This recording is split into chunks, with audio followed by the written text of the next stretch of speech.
Hi everyone! So I've been out in my social media, especially in TikTok, because I've been traveling and I've met a lot of amazing people and I've heard their stories and they're so inspirational. So I'm like, I got this realization of, hey, why not get this people's story out there, and maybe they have advices for anyone who wants also to be where they are already at their stage of life as of now. And so the very first one I am going to feature for today is Samy. She is a freelance speaker and a community lead in Draper Startup House. So you guys, if you haven't heard about Drapers, you should really check it out. They are in some countries. I think they have in Philippines, they are also in Malaysia, and they also have another one that I don't know where yet, but you can just check it out definitely. And also she's writing a book which is titled Better at Being Me, and she haven't finished it yet, but you guys should really check it out or like be in her waiting list. I would highly recommend it. She's really good at like mindset and stuff.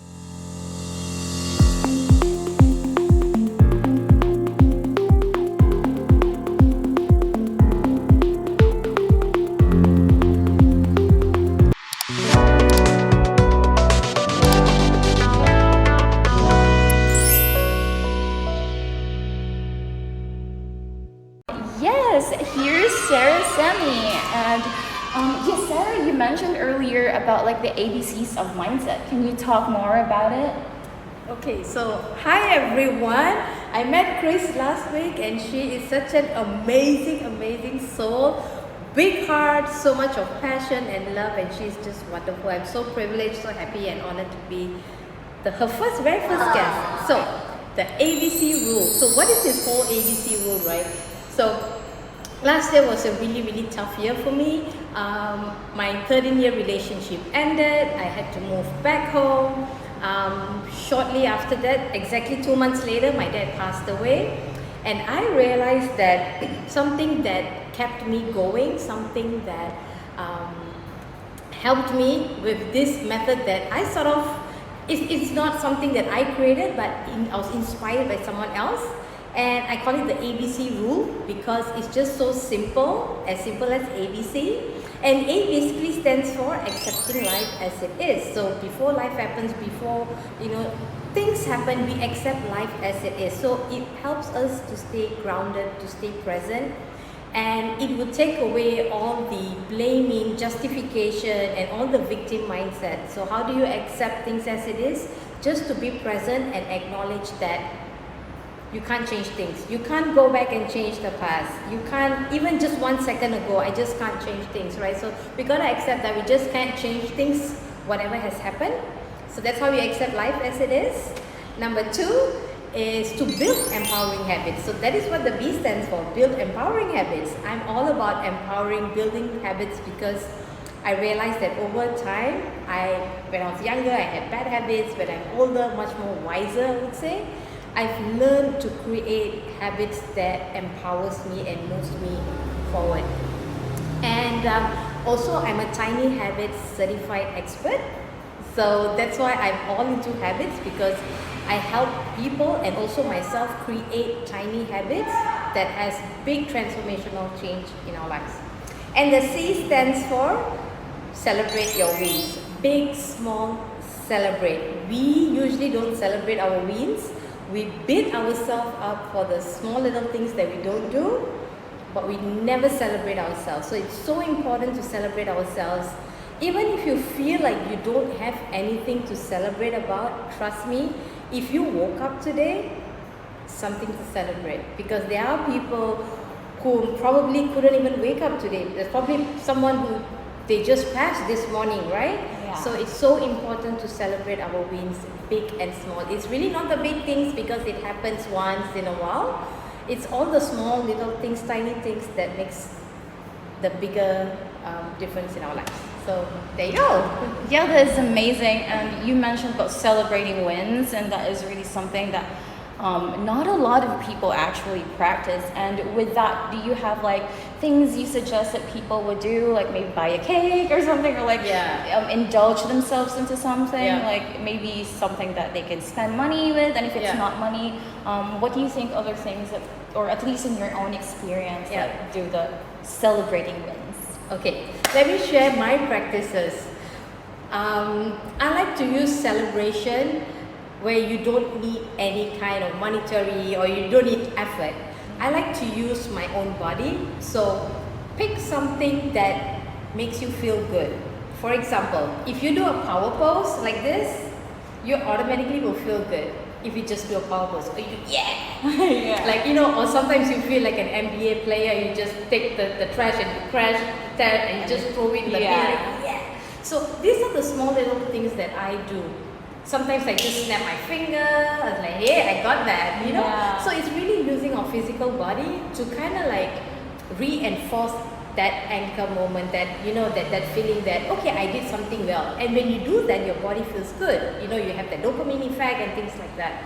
One of the other things that I do every single day is I look into the mirror. This takes progress, and many people when they're starting off, it's a bit tough. But I look into the mirror and say, I love myself for 5 minutes. I just look into my eye, not in my face. I look directly into my eye and I say, I love myself. I love myself. All the bullshit that I do, I just say I love myself. And one more thing I do is that every day I would write something, actually the same thing that I write every day. So I write, today I'll do my best, so my tomorrow will be better. But you can just write anything. I think last week I saw Jay Shetty. He said that he writes one thing that he loves about himself. Yeah. So you can do that as well. Quickest, no money, no time, no effort, nothing. So easy. Because if we say, oh, you need to go for a massage every day or like once a week, it takes so much effort. Yeah. But if you, things like this, and you're starting your day right. Yeah. Before everything else happens, like for me, the first 3 hours of my day, it's so important that anything happens after that, it's whatever. But I know that the first 3 hours of the day, I've primed myself to my peak level state. Amazing. Yeah, those are like amazing things that I'm like learning at the same time while hearing Sarah talk. So I think one thing that really piques my interest is that you were like a community lead, and I know you've been through like different things in your life, like you did mentoring, you did this, and you also did speaking gig. And what makes you like decide to just like build a community or be in this, like in that community that you try to find where your belongingness or something? Right. Good question. So what happened to me was last year I attended a Mind Valley University in Tallinn, Estonia. When I was there, I was surrounded by I think 500 to 600 strangers, people that I do not know at all.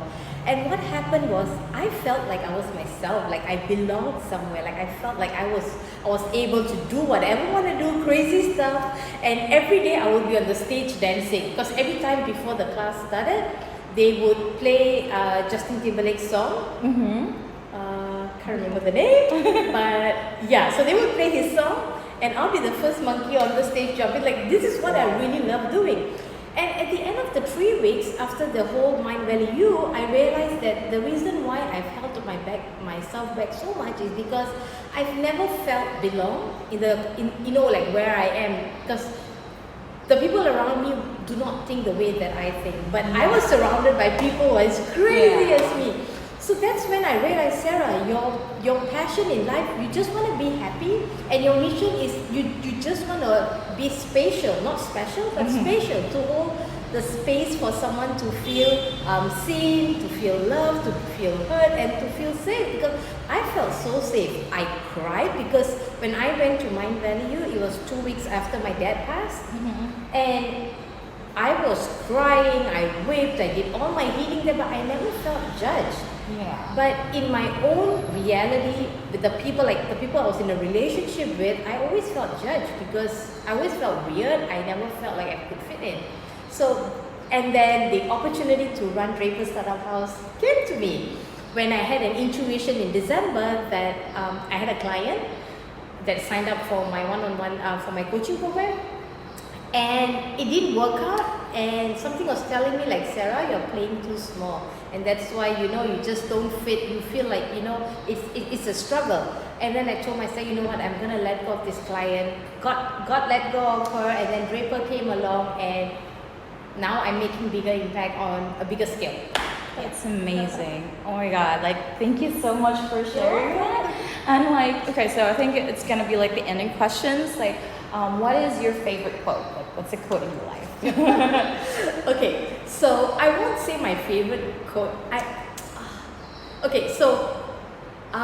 believe in two things: lifelong learning and doing what you love. That is like everything that I do is like a full-on expression of myself.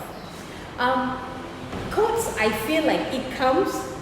Somehow the universe has its way of, Yeah. I would have a quote in my life, it will come at the perfect timing. So at this point of time, this quote is not really a quote, but something that was said by my favorite author. He said that if it scares you, do it. There's magic on the other side. I'll get goosebumps. Yeah. So every day, and I have that on my screensaver as well. If it scares you, Sarah, do it. If it scares you, do it. If it scares you, do it. So, and that's why, even when you ask me, do you want to make the video? I think, sure, let's do it. So what? If I screw up, so what? Let's talk about it. Let's write about it. So yeah, so for me, moving my life after this is just, if it scares me, do it. If it doesn't scare me, then I will ask myself, like, am I procrastinating, or am I just trying to divert myself? Yeah, so that's how I pretty much look at things now. So if it scares me, do it. If it scares me, then it's magic on the other side. Awesome. So I think last one would be, how can people reach you? Like, if they're gonna have any questions or like anything at all, where would people find you? Okay, so you can find me on Instagram. I'm on LinkedIn, not very active, but you can find me on LinkedIn. If you want a more casual Sarah, the crazy Sarah, Instagram and Facebook. Instagram will be better, and my username, my handle is I am Sarah Samy, so it's my full name. I think you'll share. Yeah, they will be in the captions below, so you guys would check it out if you want anything, any question at all to ask Sarah. And that is it for this video. Thank you so much, guys, for listening, and I hope this has been like also kind of life-changing at the same time for you, because it was for me. I've learned a lot. So thank you also, Sarah, for your time. All right, see you in my next one.